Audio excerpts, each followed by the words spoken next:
Funding for this program is provided in part by the Minnesota Arts and Cultural Heritage Fund and the citizens of Minnesota.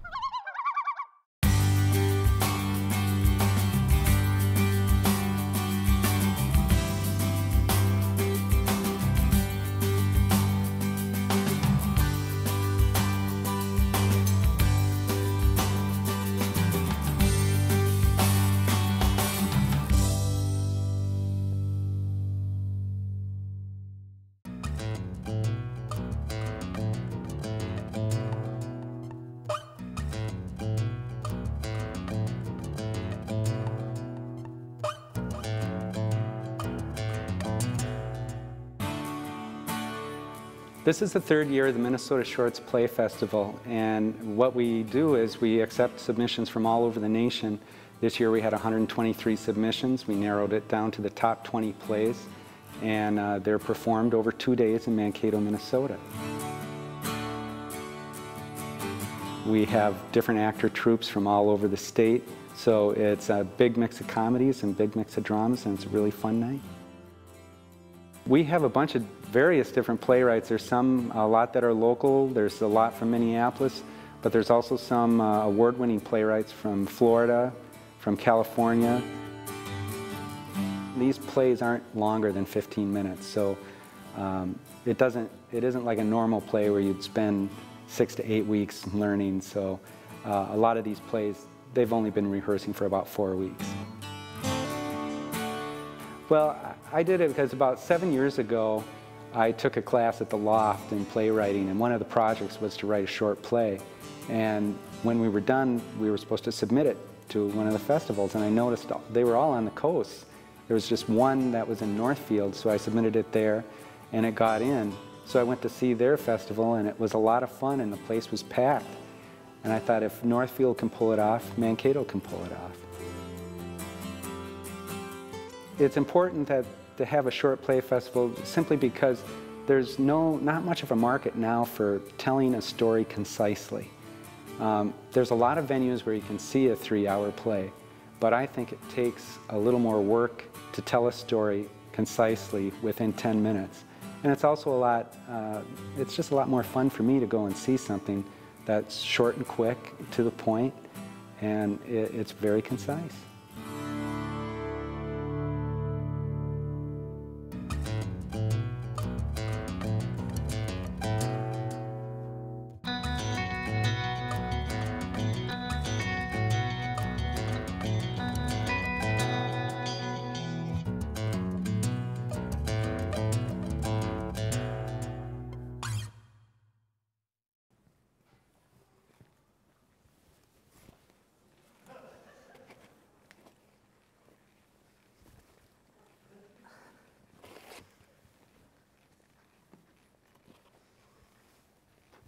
Sir, excuse me? Yeah?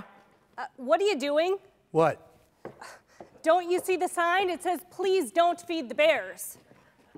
I'm not. You want one? No, I don't. And yes, you are. We've got a big problem here at Yellowstone with careless campers feeding the bears and leaving food around. See that container? Yep. That's where your food should be stored. Listen, these aren't for bears, these are for the birds. Donuts are like bread. Birds like bread. I'm feeding bread to birds. We highly discourage feeding our woodland creatures. Whether you intend it for birds or bears, the food will attract bears to your camp, and you don't want that. Why not? Excuse me? Why wouldn't I want bears in my camp? Isn't that why I drove all the way up here? To see bears and birds and antelope? If I wanted to spend another night alone staring at trees, I could have made camp in my backyard. As a park ranger, it's my duty to protect folks and keep the wildlife safe. A bear coming into your camp is a dangerous thing. It might attack you, and then we'd have to put the bear down. You wouldn't want that, would you? Down? Yes, sir. Kill it. Why would you do that? Because once a bear equates a person with food, then that bear can't be trusted to be inside the park. Be ashamed to do that to a bear, but we'd have no choice. So you would shoot a bear for eating donuts? Sir, I'm going to have to ask you to desist, or you're going to have to pack up and leave the park. Listen, I'll make a deal with you. If a bear comes into my camp and attacks me, I won't sue. It'll be fate, okay? I apologize, but we don't bargain with human lives here at Yellowstone. Stop that, now. Look, I'm a working man. Leave me alone. This is my campsite, isn't it? Campsites are part of Yellowstone. They don't belong to visitors. Stop that, now.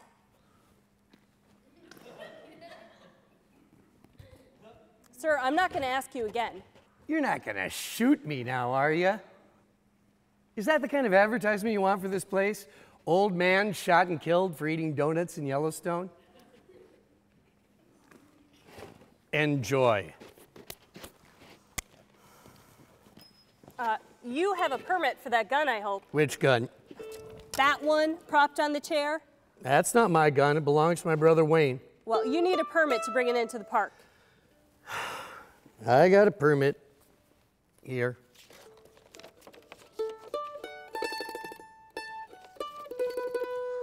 Your first time visiting the park? You know, you don't need to make small talk. I'm not offended that you took my donuts. Well, just curious. I saw Louisiana plates up the road. Your truck? Yep. Sure was a long drive. I saved for years for this trip. Even made a list. All the gear I'd need, and the tackle and food. And yep, planned it all out. And I even went on the internet and researched the best campsites. And this is the best campsite you've all got. It was on the waiting list for a whole year, but I got it. Yeah, I got it. It is a nice spot. You can see Old Faithful right over there. Yeah, I got it. You know, Wayne sure would have liked it here. Well, it's a shame he couldn't come. Yeah, that'd be a mite interesting since he's dead. Oh, I'm sorry to hear that. That's how you came to be in possession of his gun? Well, it's not like he left it to me or nothing. I kind of took it.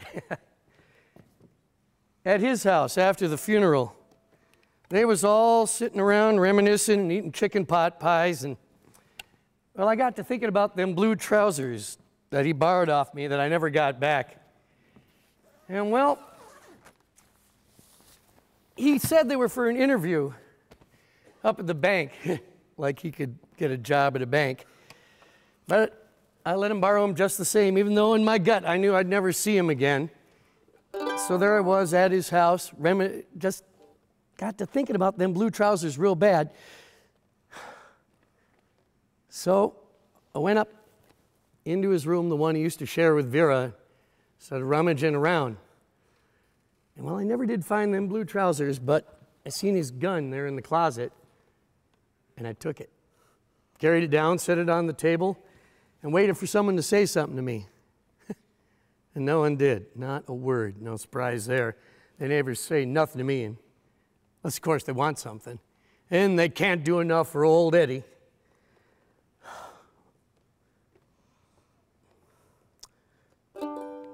But I got him. I took it. Well, Were you close with your brother? nah. We was friendly, but we wasn't friends. He was younger than me, and, well, now he's dead. You know, death ain't like you'd think. You think you'd be sitting there and weeping and carrying on about everything you'll miss and leave behind. But all you're really thinking about is how to get your blue trousers back. Well, they wasn't in the coffin. He wasn't wearing them. He was wearing his suit that he got married in. It was too small. It was too small on him. They couldn't even shell out for a new suit. No, I think I got that wrong. I think it was Wayne who looked small. Small and old. Well, they die and you take your blue trousers back. You know, death ain't like you'd think.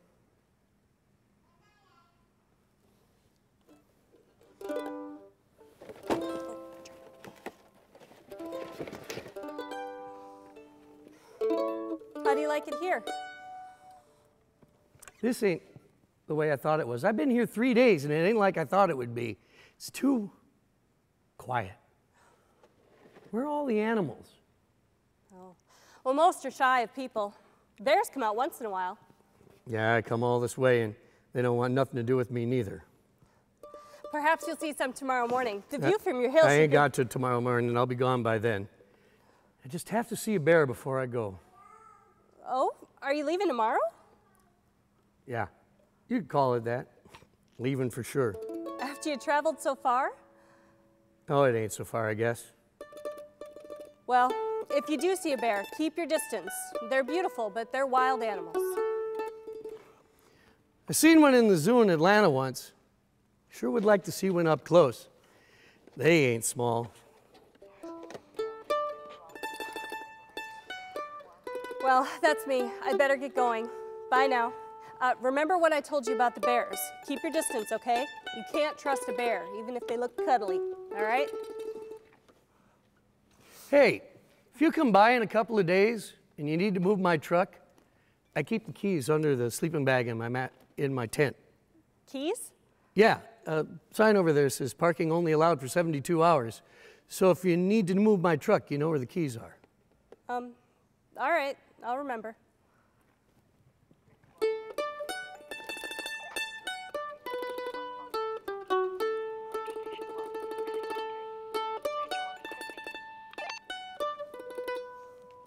Hey. Hey. You want a donut? Don't mind if I do.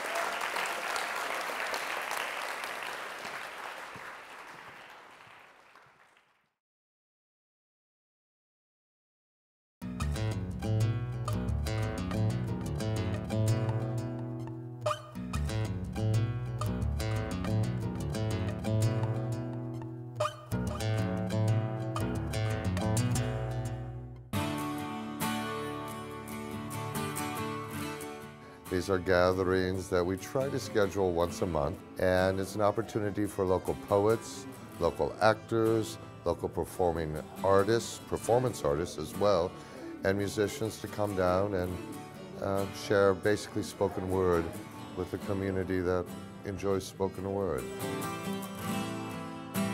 Overall, we just try to have everyone come out. We have poets, we have singers, we have people from the theater that actually get up and do monologues. So it's a great deal. People come out, have fun, build relationships, meet people that they never met before. It's just all out fun and entertainment at its best. We'll have a wide range of individuals from our community. Everything from physicians from Mayo Clinic to people who live out in the countryside, to people who are they have their own literary reading groups or poetry writing groups. It started with me actually trying to come over to the theater. I never forget, I walked in the door and I asked to meet with Gregory, who happens to be the director of the theater, and I said, hey Gregory, I got a great idea. Let's start doing poetry. So he was like, poetry? Sounds like a marvelous idea, you know, but at the same time, he wasn't really on board. So I had to pop in here and there for about a year before he finally said, hey, this guy's not gonna give up. Let's give it a chance, and that's how it actually started. That was one of the original impulses, to create a place where individuals could come, where people would feel safe, and where people could express what was on their heart.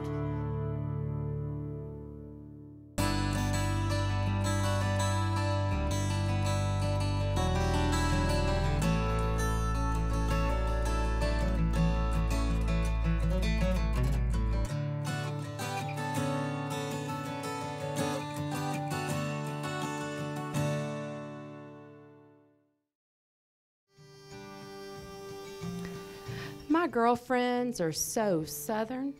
When they open their mouths to speak, cornbread falls out. Succulent and golden, still steaming with long vowels, butter and honey, and a generous helping of sass.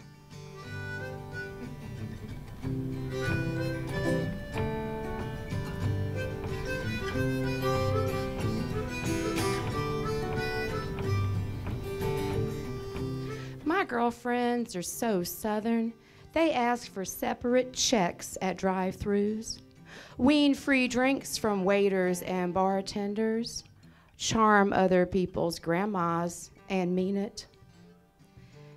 They survive on Slim Fast and apples, outlive their own worst decisions, maintain ties with old boyfriends, and make friends with their wives to everyone else's horror.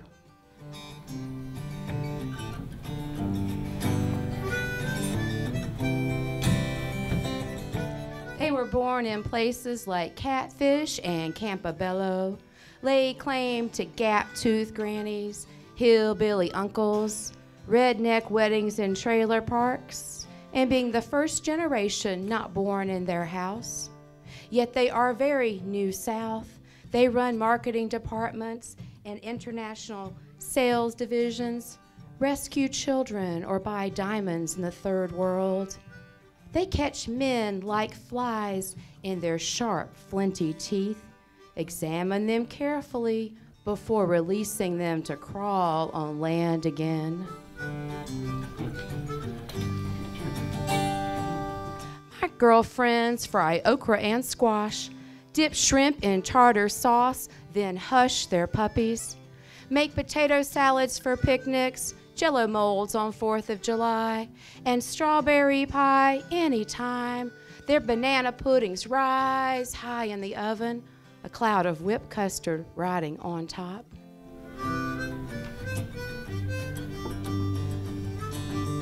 They say fixin' to and might could, y'all and honey pie. Don't make me whoop your ass. My girlfriends love dirty jokes, secondhand smokes, the occasional pornographic magazine. They are married, divorced, liposuctioned, man addicted. We have sleepovers to dissect our lives and admire each other's, make Ms. resilient enough to last outside these walls, where we spin our history into fabulous tales over homemade ashtrays, vodkas, tonics, and someone's bong.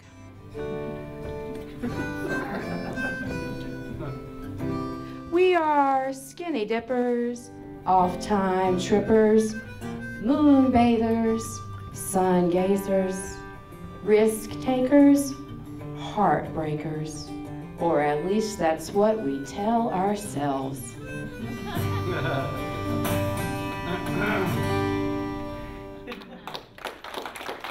Thank you.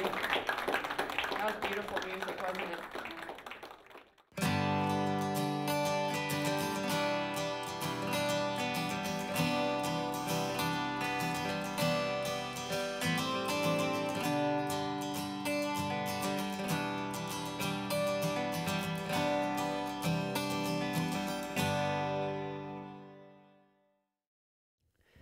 We put too many expectations on life. See, I'm not partaking. I'm observing the swirling humanity around me and breathing in the emotion, the confusion of lives tortured with contempt for meaning, or the lack of seeing that none of this has purpose. You see, you're like a drop of water on the ocean's surface. You only get to see the sunshine for a fleeting moment, so enjoy it, and then return to the depths to take your turn in darkness. And once you realize the briefness of our existence, you won't lament loss or pain. You will regret the emotional refrain and the years you drained for personal gain, because it was all in vain. For a single day, what is the cost? For a single love that you lost. You see, I've seen the sunshine on rainy days. I've seen your smile, and it betrays the sun's reflection because it's your time. My only regret is that you'll never be mine.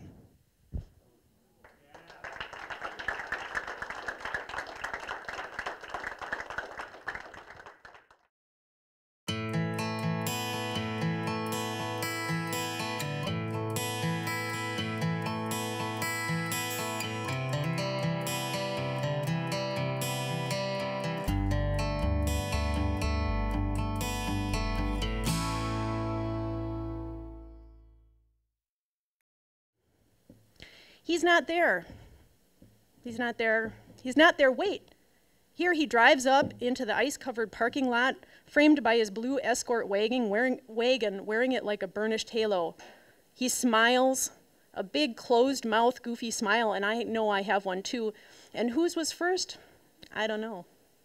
He opens the driver's door, and I talk, saying, "Great to see you, just leaving. I was working." True, and half true. And still, with a dopey grin, he raises the wait a minute finger and pauses me. Oh, he's eating something, I think. And he leans out the car door and sticks his head down. Oh, he's puking something, I think. And it comes out all blue and bubbly. Oh, he's puking something alien, I think. And he sits up and smiles now, his Muppet tooth-full smile, and says, "Mouthwash." And I think, even unshaved, untoothbrushed, with a mouth-filled mouthwash mouth, he stopped to talk to me. Thank you.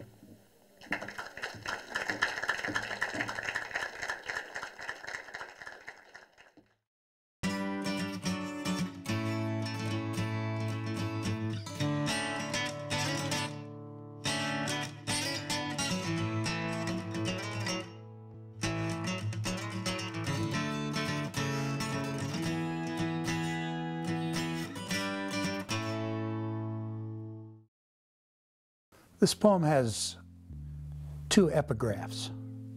Broken gates.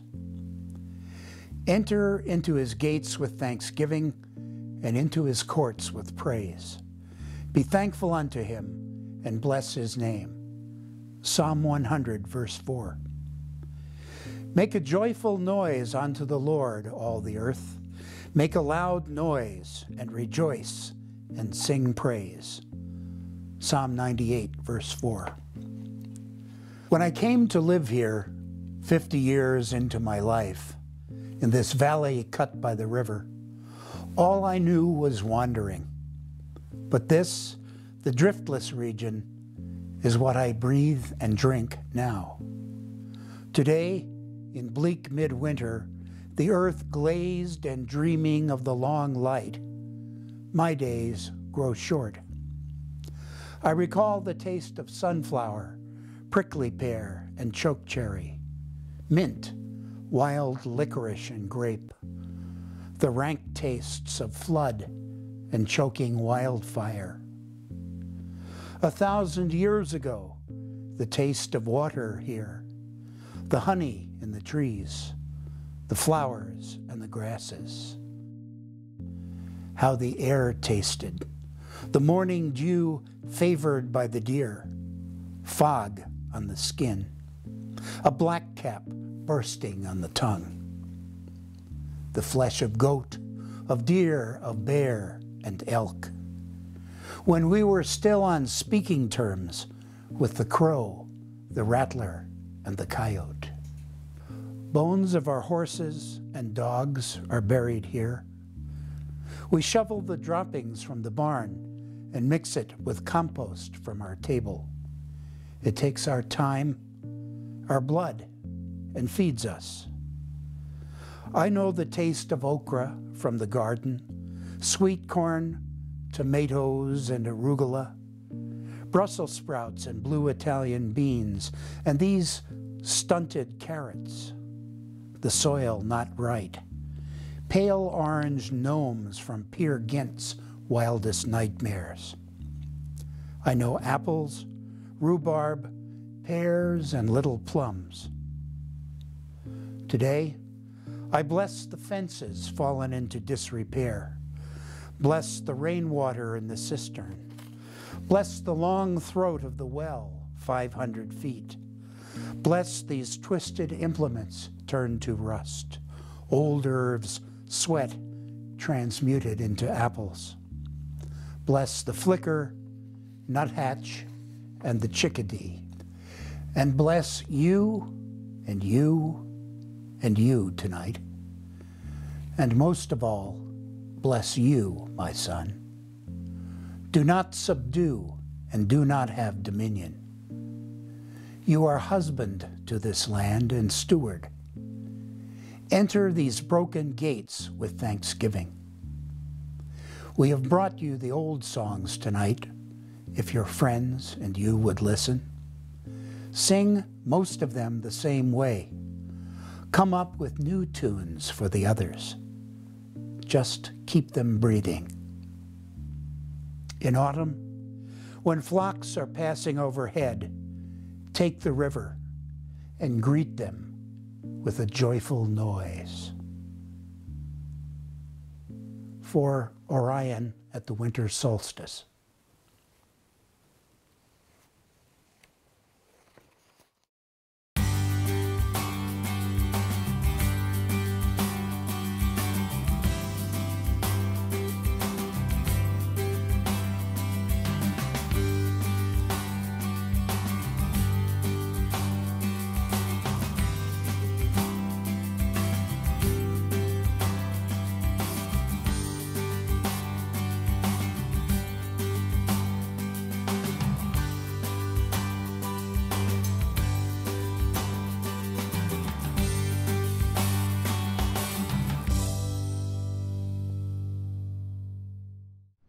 Funding for this program is provided in part by the Minnesota Arts and Cultural Heritage Fund and the citizens of Minnesota.